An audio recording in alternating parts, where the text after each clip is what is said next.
kina mati, begitu masuk ke dalam kubur sudah berkata, wahai Tuhanku, kembalikan aku ke dalam dunia untuk aku dapat beramal saleh. Tapi sudah dalam kubur, sudah dalam kubur. Lalu dikatakan kepada engkau, wahai si bodoh, kenapa engkau hendak kembali ke sana? Kan engkau baru saja datang dari sana. Hanya masuk kubur kalau boleh kedua. Alhamdulillahirabbil alamin wa bihi nasta'in ala umuri dunya waddin.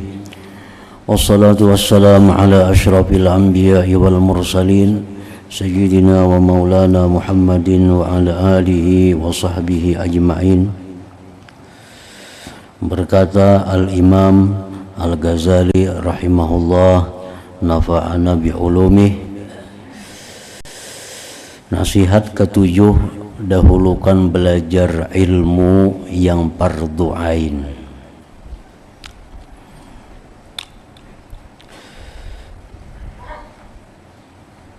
Karena ilmu, ada ilmu yang fardu ain, ada ilmu yang fardu kifayah, ada ilmu yang sunat, bahkan ada ilmu yang diharamkan mempelajarinya. Nah, dari sekian banyak ilmu ada tahapan-tahapan yang mesti dipelajari. Yang utama dulu adalah ilmu yang mana kita fardu ain untuk belajarnya. Ilmu yang fardu ain itu adalah ilmu tentang mengasahkan Allah, ilmu ya sifat 20 aja kita. Ilmu tentang fikih supaya bagaimana ibadah kita ini menjadi sah. Kemudian ilmu tentang tasawuf yang mana supaya ibadah kita itu diterima oleh Allah Subhanahu wa taala. Nah, itu 3 ilmu yang utama. Ilmu tauhid atau ilmu sifat 20, atau boleh juga disebut ilmu akidah 50, akaidul khamsin, akidah 50. Artinya yang wajib bagi Tuhan 20, yang mustahil 20, yang harus 1. Yang wajib bagi Rasul 4, yang mustahil bagi Rasul 4, yang harus 1. Nah, disebut akidah 50. Nah, 50 itu fardu ain, tiap-tiap orang mesti tahu apa itu akidah yang 50. Nah, fardu ain itu belajar itu. Nah, sudah itu belajar fikih. Fikih ini sangat luas. Yang wajib dipelajari, yang fardu ain dipelajari adalah sesuatu yang membuat ibadah kita itu sah. Nah, membuat ibadah kita sah, muamalah kita pun sah. Nah, muamalah itu kayak jual beli dan sebagainya. Nah, itu fardu ain juga belajarnya. Jadi kada setiap orang sama, tergantung keadaan orangnya. Ada orang yang fardu ain belajar fikih hanya sekian. Ada orang yang belajar ilmu fikih lebih banyak lagi karena orangnya lebih banyak pekerjaannya. Nah, orang usaha hanya dagang. Nah, ini wajib belajar ilmu fikih tentang dagang. Kayak apa dagang supaya selamat daripada riba, kayak apa dagang supaya sah, kayak apa dagang supaya halal. Nah, ini ilmu fikih yang dipelajarinya adalah masalah perdagangan, karena usahanya ini hanya dagang. Ada lagi orang usaha dagang sekaligus bertani. Nah, ilmu fikih yang dipelajarinya bertambah pulang ilmu tentang pertanian. Kayak apa bertani yang bujur, berapa zakatnya yang dikeluarkan. Nah, itu ilmu tani pulang. Jadi masing-masing orang lain kewajibannya belajar ilmu fikih itu. Nah, hanya ilmu tasawuf. Tasawuf itu supaya ibadah kita ini jangan sia-sia, supaya ibadah kita diterima Allah, supaya ibadah kita ini sampai kita di akhirat karena kita melihat faidahnya, manfaatnya. Nah, jadi itu ilmu yang dulu dipelajari. Imam Ghazali berkata, wahai anakku yang tercinta, apakah hasil yang akan engkau peroleh daripada menghabiskan masa hanya belajar ilmu kalam? Ilmu kalam ini perbahasan ilmu tauhid yang dalam-dalam. Ilmu tauhid yang diperlukan untuk berdebat itu ilmu kalam. Dan ilmu khilaf, perbahasan ilmu fikih yang halus-halus. Belajar ilmu fikih mazhab Syafi'i, ilmu fikih mazhab Syafi'i Hambali, ilmu fikih mazhab Hanafi, dan ilmu tib, ilmu kedokteran atau perubatan, dan ilmu dawawin wal ash'ar, ilmu yang berkaitan dengan diwan syair Arab, dan ilmu nujum, ilmu peredaran bintang, dan ilmu arud, ilmu yang berkenaan dengan timbangan syair Arab, dan ilmu nahwi was tasrif, ilmu nahwu dan saraf, ilmu yang berkenaan dengan kaidah bahasa Arab. Selain daripada mempersia-siakan umur dengan menyalahi perintah Allah yang maha besar.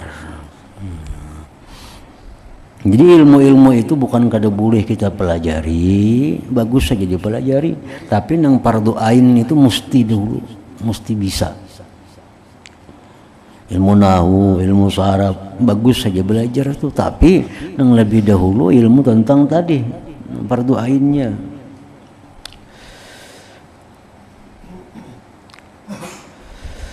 Sesungguhnya ujar Imam Ghazali, aku telah melihat di dalam Injil Nabi Isa alaihi salam ada disebutkan mulai seorang mayit diletakkan di atas kerandanya sampai mayit itu diletakkan di dalam kuburnya, Allah Ta'ala bertanya kepadanya 40 soalan, 40 pertanyaan. Yang pertama sekali ialah, wahai hambaku, ujar Tuhan, kenapa engkau senantiasa sepanjang tahun memperhatikan kebersihan tempat pandangan manusia kepadamu, yaitu anggota zahirmu, tetapi engkau tidak peduli kepada tempat pandanganku, hati engkau, walaupun hanya satu saat.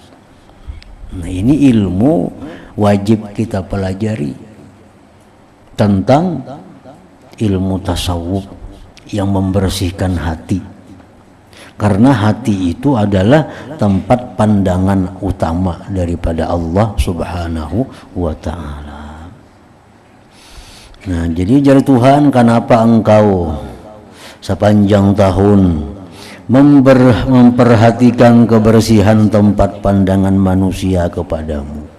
Nah, kita rawat tubuh, kita rawat rambut, dirawat muha, dirawat tangan, takutan bener rusak, dilihat orang kada baik,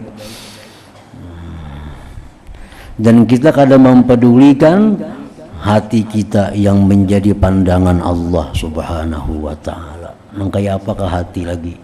Nah, kita kada ada urusan, kada memperhatikan.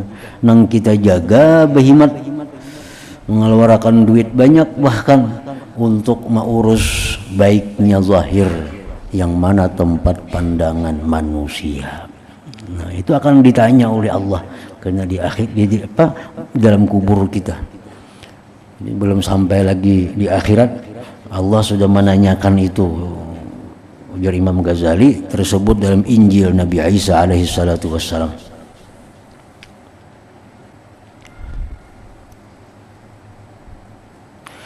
Dan setiap hari Allah Ta'ala memandang ke dalam hatimu, lalu ia berfirman, kenapa engkau hanya memberikan perhatian kepada yang lain daripada aku, sedangkan engkau dikelilingi dengan ihsanku, dengan kebaikanku?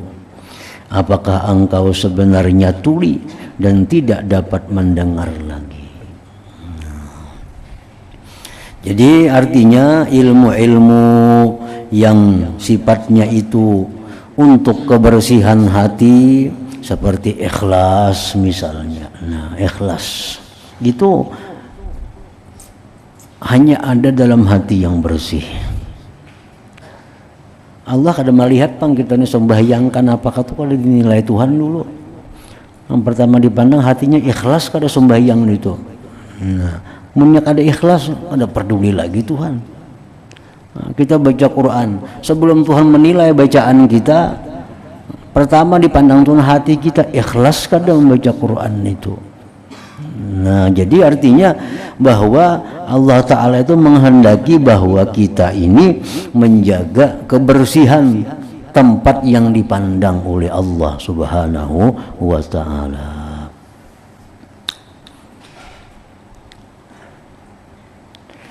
Jadi ikhlas, apalagi contohnya nang kebersihan hati itu tawakal, ridha, syukur, sabar, khauf, raja. Nah, itu semua adalah andaknya di dalam hati yang mana Allah akan gembira bila melihat hati kita berisi dengan sifat-sifat yang terpuji itu. Nah, jadi artinya maksud dari Imam Ghazali tadi, dahulukan belajar ilmu yang fardu ain. Nah, jadi belajar ilmu ikhlas itu lebih utama daripada belajar ilmu nang nahu, saraf, fikih nang jauh-jauh. Nah, apalagi ilmu belajar tentang ridha dengan Allah itu macam apa, artinya ridha lawan Tuhan. Belajar ilmu itu lebih utama daripada belajar ilmu-ilmu nang tadi, nang ilmu-ilmu nang jauh jangkauannya. Belajar ilmu mazhab nang ampat misalnya, nah itu ada perlu dalam arti amun ini belum kita ketahui.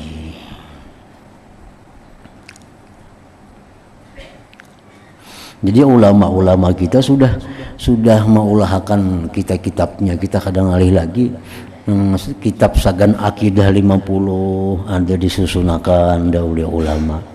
Kitab fikih nang khusus sagan beribadah ada disusun oleh para ulama. Kitab tasawuf nang cukup untuk membersihkan hati, menghiasi hati dengan sifat-sifat mulia ada dikarang oleh ulama. Jadi tinggal kita pilih kitab-kitab nang halus-halus itu nang dulu nang fardu ain dipelajari oleh kita.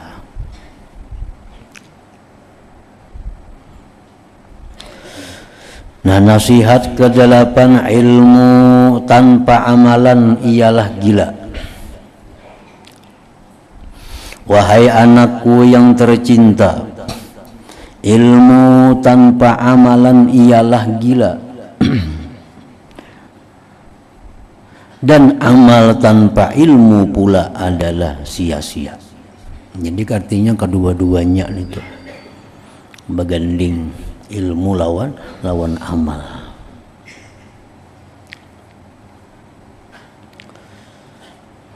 Dan ketahuilah bahwasanya ilmu semata-mata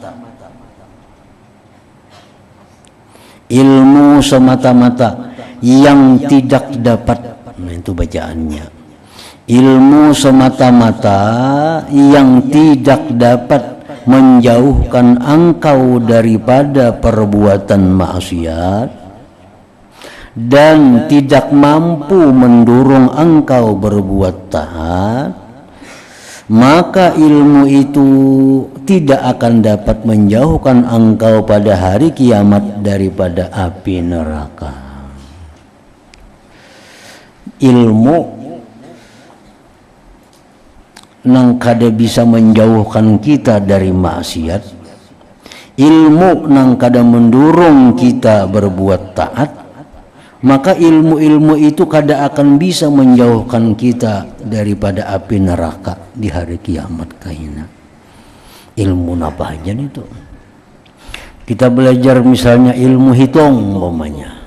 Nah, ilmu hitung itu adalah hubungannya lawan menjauhkan kita daripada maksiat, mendorong kita untuk taat, kada ada hubungannya. Maka ilmu hitung itu kada akan bisa menjauhkan kita di neraka daripada akhirat. Ilmu apa yang bisa mendorong kita untuk menjauhi maksiat? Ilmu apa yang bisa mendorong kita untuk berbuat taat? Nah itulah ilmu yang dituntut. Itu ilmu yang dituntut. Seperti ilmu tentang khauf misalnya, tentang takut. Nah, takut, orang itu takut kepada Allah ada kalanya karena siksa Allah. Ada orang takut kepada Allah itu karena Allah punya sifat kebesaran. Nah itu lebih mulia lagi sifat takutnya. Nah kita pelajari ilmu itu, kita kada wani lagi berbuat maksiat. Kada wani berbuat maksiat. Kita sudah belajar. Orang yang culas dimasukkan ke dalam neraka. Orang yang pendusta dimasukkan Tuhan dalam neraka. Orang yang ketujuh menggunjing orang habis terbakar amal kebaikannya. Orang yang ini jam api neraka. Nah belajar ilmu itu kita. Bila kita tahu ilmu itu, kalau kita takutan jadinya. Nah takutan berbuat itu. Nah ini ilmu yang dipelajari. Ilmu yang dipelajari. Ilmu tentang raja. Raja artinya harapan. Allah memberikan harapan kepada kita bila engkau beriman beramal salih, kena di surga yang mengalir sungai-sungai di bawahnya. Bila engkau beramal ini, berbuat ini, engkau diberi kelapangan dunia dan akhirat. Bila engkau melakukan ini, engkau dapat kemuliaan. Nah lalu terdorong hati kita untuk berbuat kebaikan. Nah itu ilmu yang perlu dipelajari. Ilmu-ilmu yang supaya kita takutan lawan maksiat, ilmu-ilmu yang supaya kita gemar dengan taat, itulah ilmu yang fardu ain dipelajari itu. Sebab ilmu itulah yang akan menjauhkan kita pada hari kiamat daripada api neraka.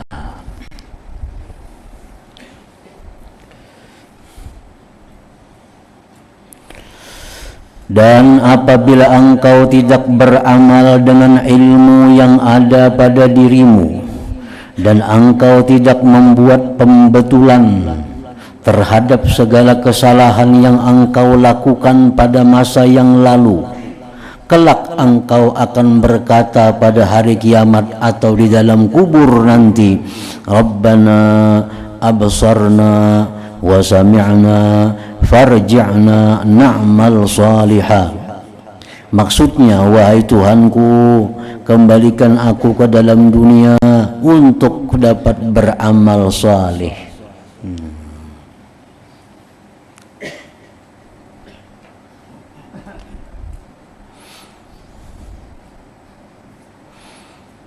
Kita berilmu, sudah tahu, nah ini haram, tahu benar sudah. Nang ini kada boleh, tahu benar, ini disariki Tuhan, tahu benar. Masih aja menggawi, kada mau bertobat. Nah, kada mau tobat. Dah tahu aja dah tobat tu bagus. Apa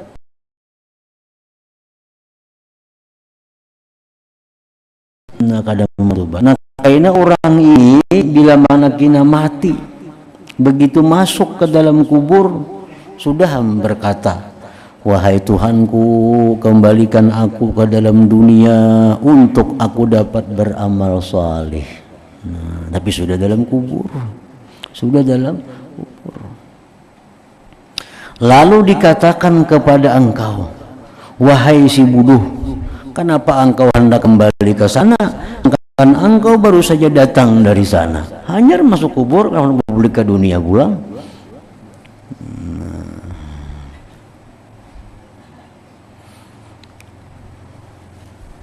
Itu hadis Nabi yang mengatakan annasu niyamun idza matu intahu. Ya Nabi, manusia itu guring. Kita ini guringan semuaan sebujurnya. Guringan. Bila sudah kena mati hanyar bangun. Ini sekalinya. Nah, sudah mati hanyar bangun. Sudah mati hanyar bangun. Jadi bila kita berisi ilmu, kada diamalkan ilmu kita, tetap menggawi maksiat, kada mau tobat pulang. Itu tobat itu anugerah Allah yang luar biasa lawan manusia ini. Kayak apa aja kita berbuat dosa, hari-hari berbuat dosa. Kalau hari-hari tobat Tuhan makin suka.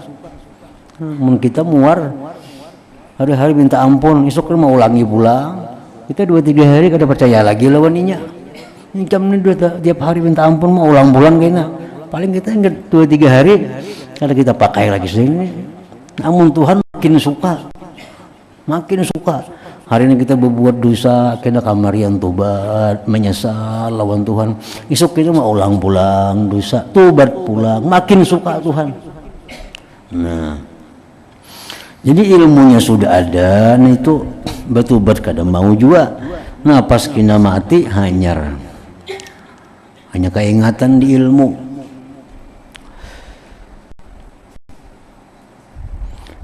Lalu minta bulikakan ke dalam dunia hendak beramal soleh. Jadi malaikat napaikan nambah bulik hanyar datang di situ. Wahai si bodoh, kenapa engkau hendak kembali ke sana, sedangkan engkau baru saja datang dari sana.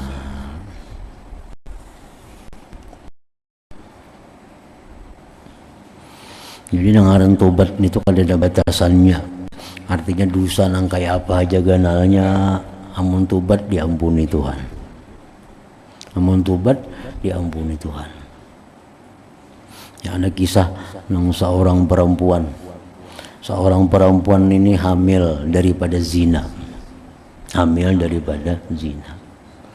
Imbah hamil daripada zina, beranak. Anaknya dibunuhnya. Nah, sudah 2 kali sudah. Mana bazina melahir anaknya dibunuh pulang. Lalu anak yang dibunuh tadi dibuat dalam cuka. Dalam cuka. Cukanya dijual. Berdosa pulang. Nah, kayak apa lagi dosanya? Nah, jadi orang-orang menganggap bahwa kalau diampuni Tuhan lagi itu kebanyakan dosa, mana berzina, mana membunuh anak, menjual kayak itu pulang. Orang takutan berparak lawaninya kalau pina turun azab Allah. Lalu akhirnya dikatakan oleh Rasulullah bahwa Tuhan Maha Pengampun, Tuhan Maha Penyayang. Jangankan seitu dosa, pada itu lagi bujur minta ampun diampuni oleh Allah Ta'ala. Diampuni. Nah, makanya kita kada kawa mancap orang tuh kada terus, kada boleh kita mancap orang itu penjahat. Kita mancap orang tuh penjahat kalau so matinya kada beriman, nah yuha lagi itu penjahat. Namun kita masih belum tahu matinya beriman atau kada, barangkali pada Allah siapa tahu. Inya nang kekasih Allah kita nang jadi penjahat.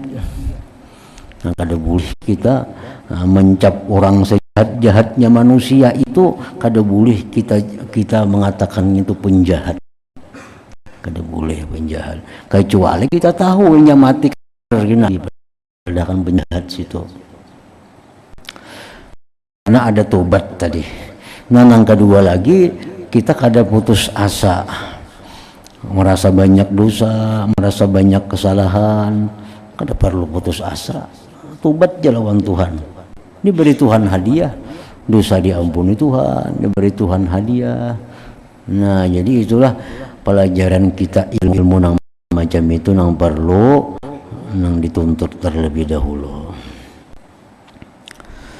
Nasihat ke-9, tinggikan himmahmu dan lawanlah nafsumu dan buatlah bekalan akhirat.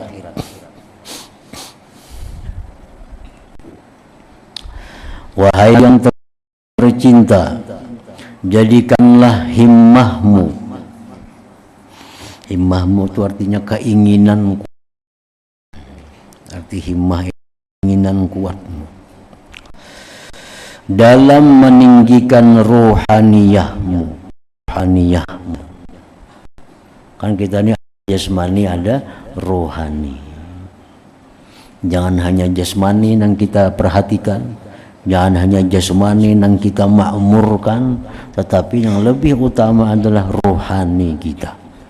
Karena roh ini yang kembali kepada Allah Subhanahu wa ta'ala. Badan kita dikubur saja. Begitu kita mati, badan kita dikubur, tapi roh itulah yang menghadap Allah Subhanahu wa ta'ala. Nah, jadikanlah himmahmu itu dalam meninggikan rohaniyahmu, dan jadikanlah segala kekalahan, kegagalan itu berada di pihak hawa nafsumu. Artinya, jadikanlah kekalahan itu berada di pihak hawa nafsu. Nah, kita pikirkan nih kayak apa supaya rohani kita ini makin bagus, hawa nafsu kita ini makin kalah. Nah, dan jadikanlah kematian itu hanya pada badanmu, hanya pada badan yang mati, jangan mati kedua-duanya. Karena tempat tinggalmu ialah liang kubur,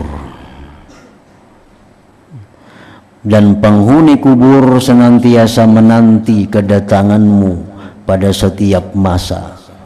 Maka jangan sekali-kali engkau datang ke sana tanpa bekalan, tanpa besangu. Jangan sekali-kali wani masuk ke dalam kubur mengkada besangu apa-apa.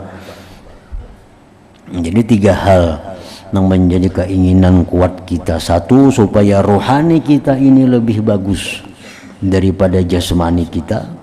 Yang kedua, kayak apa supaya kita bisa mengendalikan hawa nafsu. Hawa nafsu itu kadang-kadang pang dimatiakan, kadang-kadang hawa nafsu dimatiakan. Mun hawa nafsu dimatiakan, kada lagi juriat keturunan di muka bumi ini. Habis sudah orang, bini-bini kada hendak balaki, laki-laki hendak berbini lagi, kada bernafsu lagi. Orang kada hendak makan, kada bernafsu lagi, mati bener lagi. Jadi hawa nafsu itu kadang-kadang dimatiakan, cuma dikendaliakan. Nah, dikendaliakan. Hendak itu jangan dituruti, kendaliakan. Dikehendakinya ini bujur kada. Nah, dikehendakinya ini bujur kada, Tuhan suka kada. Oh, kada apa-apa, bagus saja. Nah, laksanakan. Itu artinya kada selalu menuruti hawa nafsu. Ngalih ini orang yang selalu merusakan hawa nafsu, kada mempedulikan lagi nasihat-nasihat agama. Nah, ini yang rusak.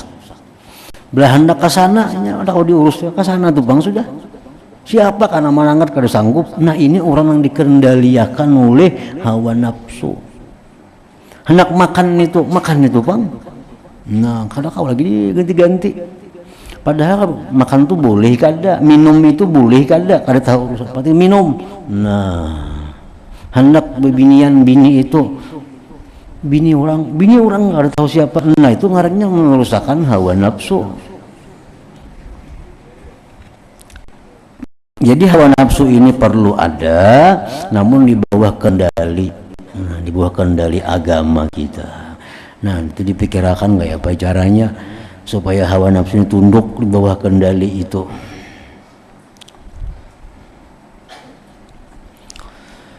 Dan berkata Sayyidina Abu Bakar Siddiq radhiyallahu anhu, badan kita itu tidak ada ubahnya laksana sangkar burung ataupun kandang binatang.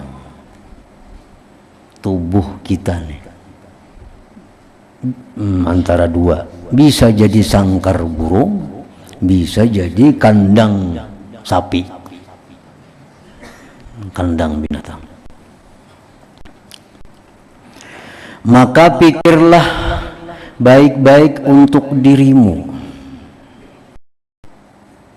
dan tentukanlah bagi dirimu yang mana satu di antara 2 perumpamaan ini. Apakah kira-kira kita nih kayak burung, tubuh kita jadi sangkarnya, atau kita kayak binatang, kambing, sapi, tubuh kita menjadi kandangnya. Nah, antara 2 itu.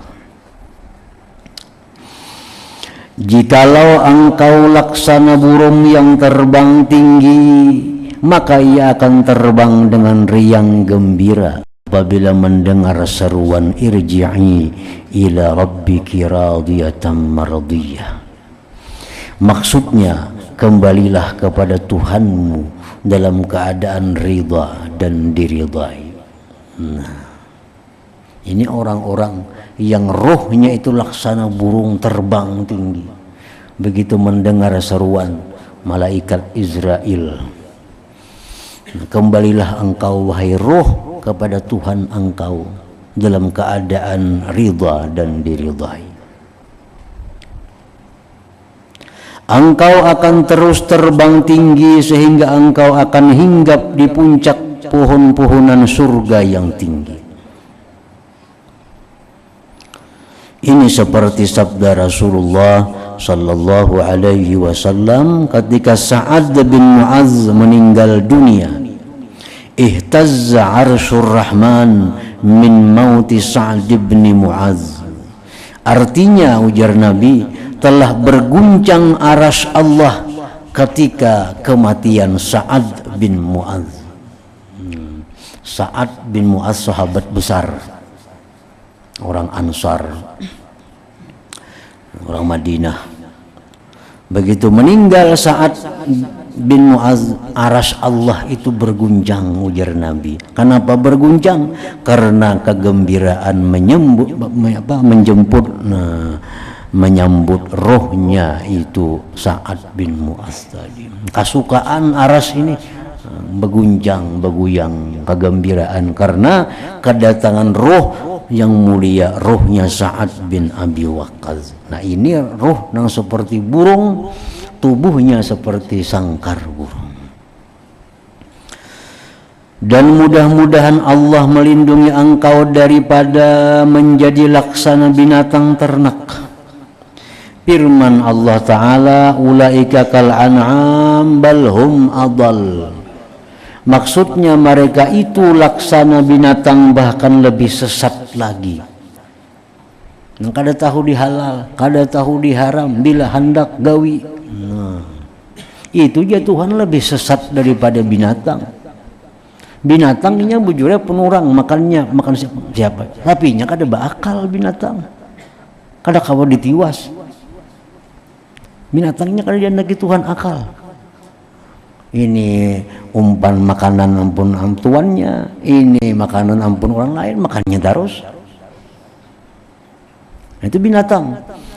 Nah, manusia kalau ada macam itu lebih buruk daripada binatang. Kenapa sebabnya? Karena manusia diberi akal, binatang kada diberi akal.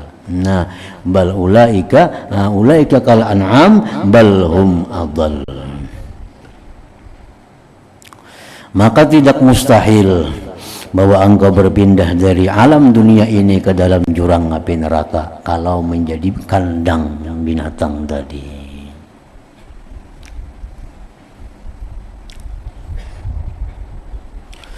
Dan adalah diriwayatkan bahwa Al-Imam Al-Hasanul Basri rahimahullahu ta'ala, menurut sebagian riwayat menyebutkan Imam Hasan al-Basri ini adalah murid daripada Imam Sayyidina Ali karramallahu wajhah.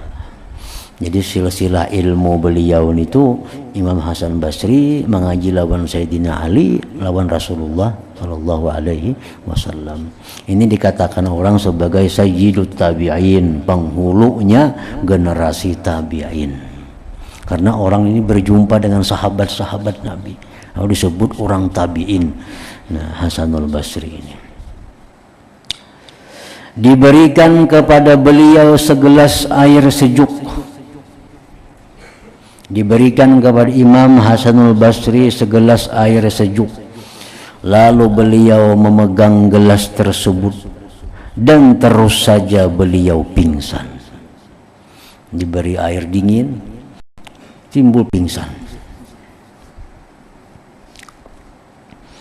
Apabila beliau telah sadar, manakala beliau telah sadar, lalu ada orang bertanya, "Kenapa tadi engkau jatuh pingsan?" Beliau menjawab, tadi aku teringat angan-angan penghuni neraka, angan-angan ahli neraka. Apabila nanti mereka berkata kepada ahli surga, Allah menjelaskan dalam surat Al-A'raf, an afidu alaina minal ma aw mimma razaqakumullah. Maksudnya, limpahkanlah kepada kami sebagian daripada air yang ada pada kamu, atau apa saja makanan dari rezeki yang telah diberi oleh Allah kepada kamu. Keingatan itu pingsan Imam Hasan Basri, bahwa begitu orang-orang surga ini menikmati nyamannya banyu di surga, sejuknya, manisnya, makanan yang bermacam-macam, ini orang-orang neraka ini baku ciak.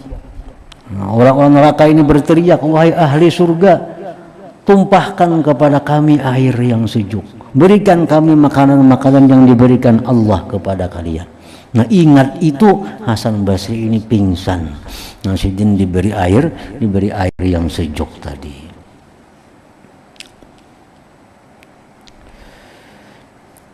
Itu dalam surat Al-A'raf ayat 50, Allah Subhanahu wa taala menceritakan, nah, limpahkanlah ujar ahli neraka kepada kami sebagian daripada air yang ada pada kamu, atau apa saja makanan dari rezeki yang telah diberi oleh Allah kepada kamu. Orang surga itu diberi Tuhan jiwa banyu, cuma ma'ul hamim, air yang sangat panas.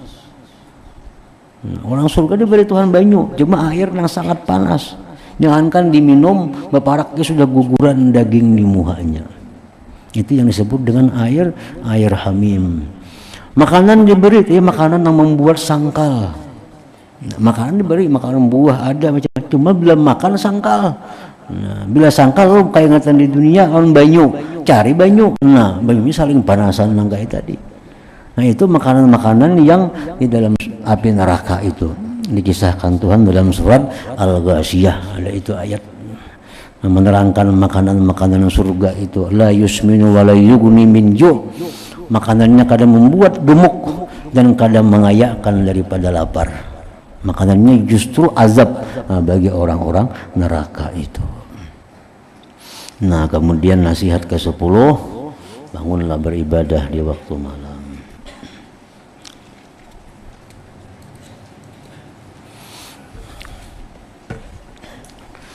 أفضل الذكر فاعلم أنه لا إله إلا الله محمد رسول الله لا إله إلا الله محمد رسول الله لا إله إلا الله رسول الله لا إله إلا الله لا إله إلا الله لا إله إلا الله لا إله إلا الله لا إله إلا الله الله الله الله الله الله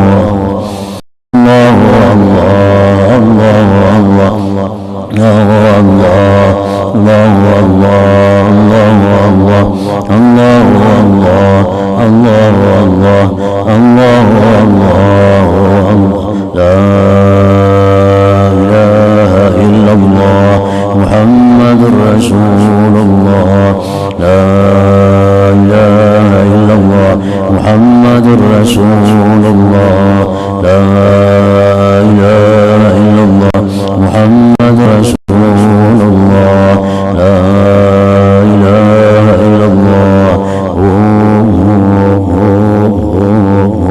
الفاتحة. إياك نعبد وإياك نستعين.